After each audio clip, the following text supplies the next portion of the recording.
Welcome to episode 4 of the Business of NIL. My name is Ahmed, and today we have a very special guest who's lived through a very interesting experience with the NCAA. Her name is Brittany Collens. Let's wait for Brittany to join us and we will let her in. Brittany's journey is actually extremely interesting, especially in the times that we are in now, with NIL happening and whatnot. She's definitely one that could share quite the story. Let's bring her in. Here we go. Brittany should be joining us any second. Brittany! I'm crossing my fingers. I moved to a different room. Our Wi-Fi has been kind of bad since the storms. I think it might have blown out one of our servers, but I'm crossing my fingers. That's all right. You sound much better. So, so unfortunately, we're going to have to start again. So, no worries. Sorry about that. So basically, Brittany, you've had quite the experience with the NCAA. NIL is the biggest conversation now in the world of college sports. You've lived a unique, maybe one that not many student athletes want to go through, but unfortunately, you've been through it. So, I'll give you the floor and tell us all about it. Let's go. Yeah, so I unfortunately last October I got a text from one of my coaches, and they had sent me a headliner from the NCAA. Actually, it was a press release statement saying that UMASS gave these impermissible benefits of $9,100 to their college athletes. I almost disregarded the message because I didn't think it was possible that it would be me removed from school like 3 years later. And so I was like, oh, that's a shame, like too bad. And my coach was like, no, Britt, you got to read the article. Didn't you play on the tennis team during those years? And I was like, oh, that's interesting. So I opened it up and found that I was reading about myself and my best friend. And it was really confusing and kind of a disappointing way to learn that your career was being erased, never having got a phone call from the people that were doing so. So I wasn't even sure what happened, and ended up calling kind of our AD and our coach at the time and just saying, like, what did we do wrong? And I found out we didn't do anything wrong, which was even more disappointing. We were basically, my junior year, we moved off campus, and we were by accidentally given like a clerical error of $252 each, just one time, for a landline stipend. Never got used. There was never a landline, no phone jack. And so kind of all these things had unfolded, and I was just like, our careers are being erased, and our A10 title that we had worked so hard for is just gone from these organizers who were supposed to protect us for something that we didn't do wrong at all. And furthermore, UMass had kind of come in and self-reported it, and it's supposed to be this incentivized program where if you do something wrong as a school, whether it's a mistake or intentional, and you report it, you're supposed to be given out kind of a more lenient punishment. And they actually came to an agreement with UMass saying, yeah, this was so minor, like clearly a mistake. Nobody meant to do this. Just like probation and a small $5,000 fine will be good enough. And then somewhere along the line, somebody discovered that this affects their amateurism model. And they're like, we can't have this because we showed the other schools they need to stay in line. And they decided that they would give out the harshest penalty like possible in the NCAA history by erasing our careers.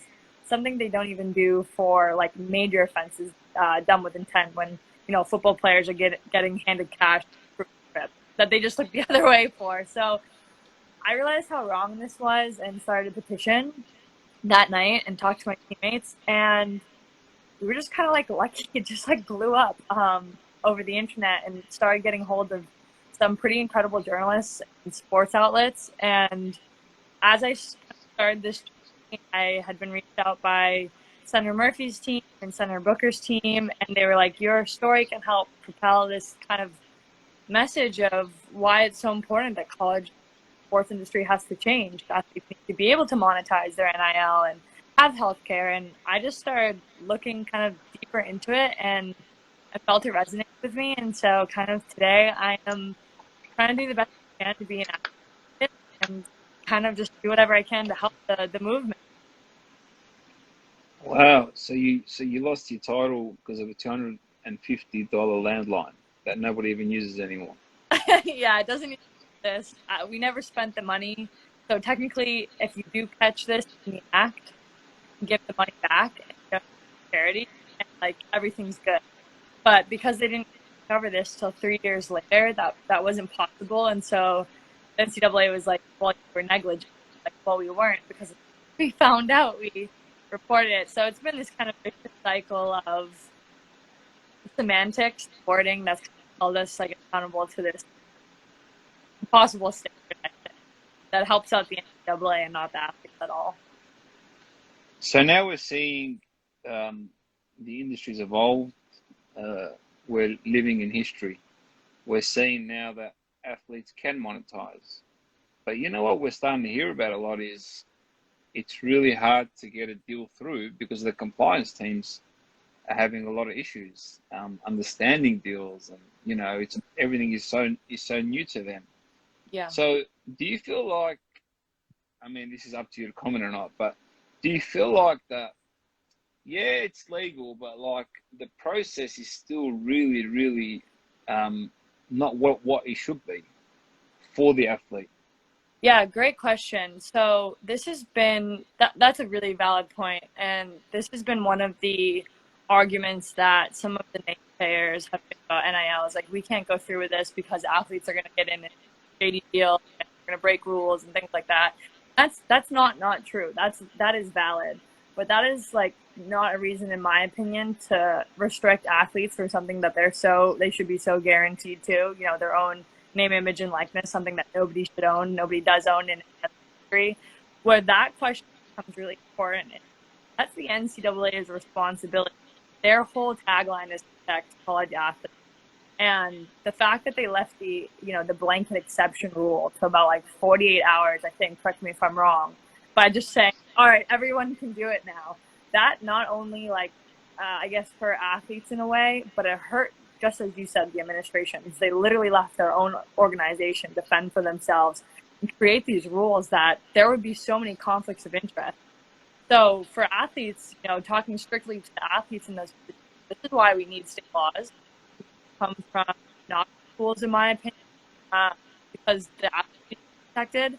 And then athletes, yes, this is scary, but if they go to, you know, the right lawyers, the right people, the right organizations, tons of them out there, they can be protected. Those people can do those rules for them and be fine. So totally valid point.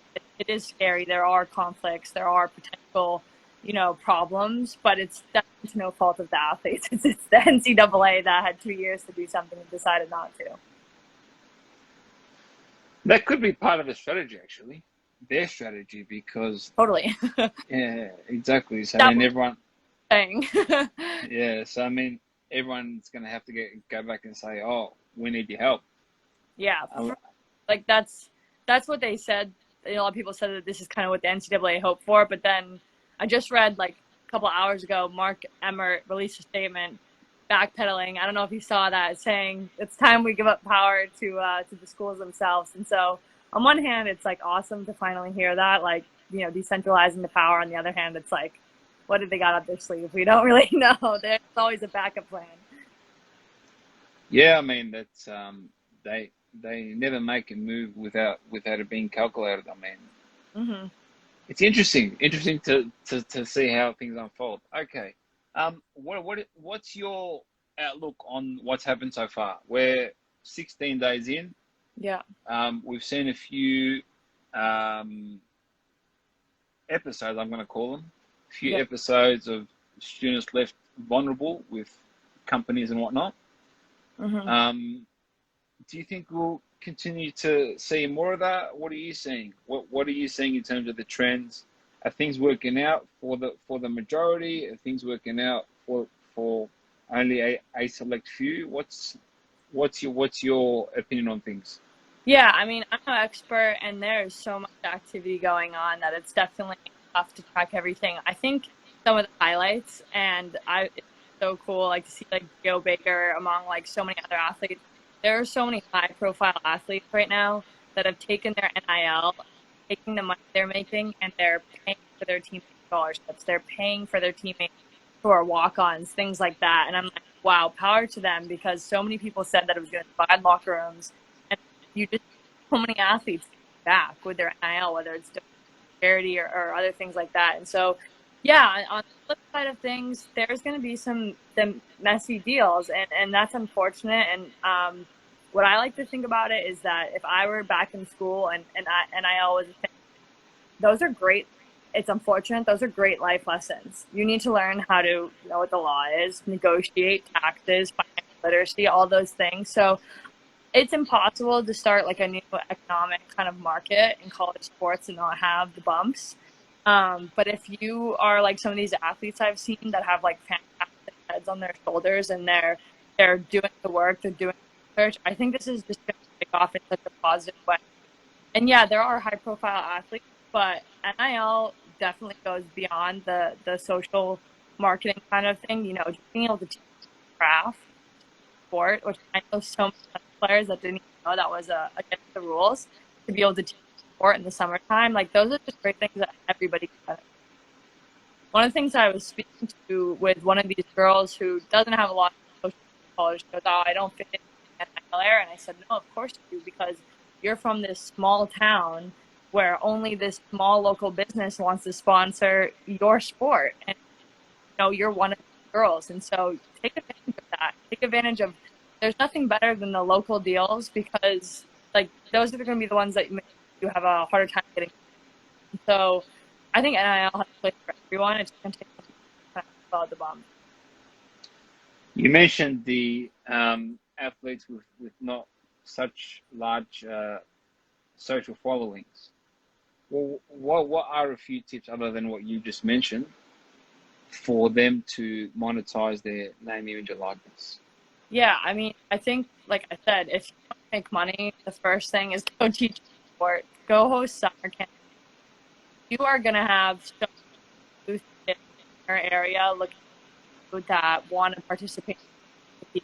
And from there, your social media grows.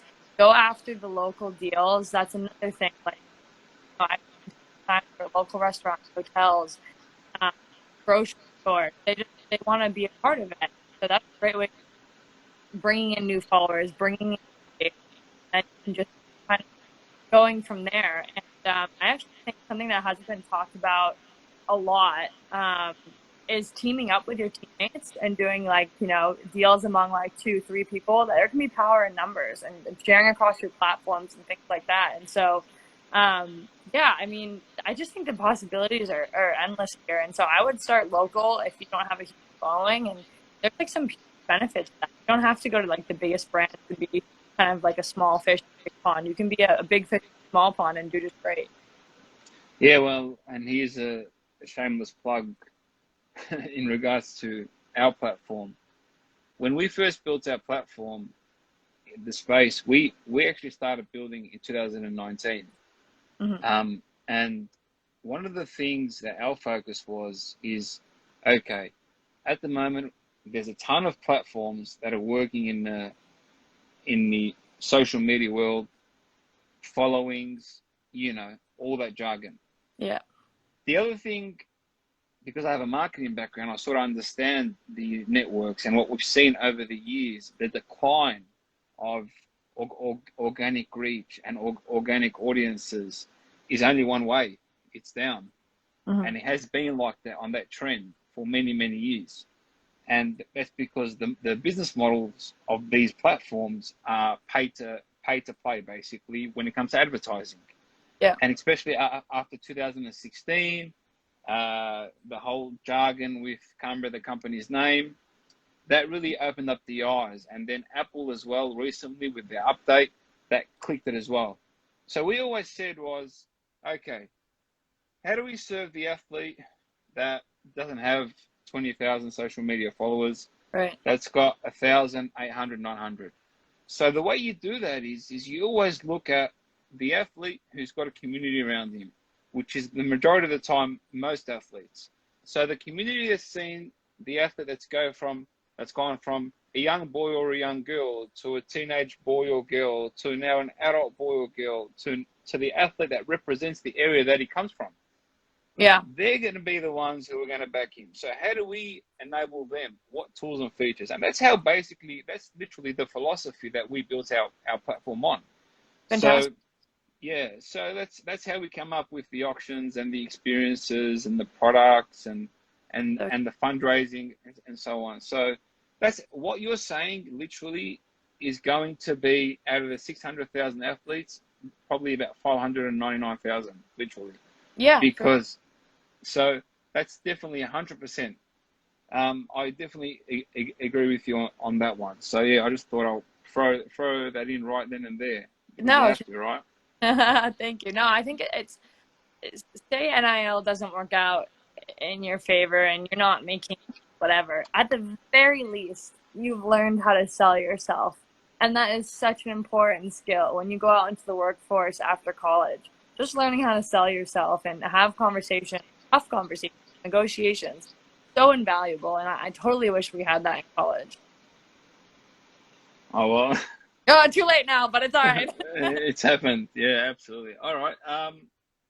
Well, thank you very much. I mean, you've definitely given us a ton of insight. Really, really insightful story. Unfortunately, it's not one of the most ideal experiences, but you know, hopefully you can take that experience and teach these young ones how to be better people, better athletes, and really understand how that they can monetize. So once again, Brittany, thank you very much for joining me on the business of NIL. Thank you Thank so you. much. I had so much fun. No worries. Take Thank care of you. yourself. Bye. All the best.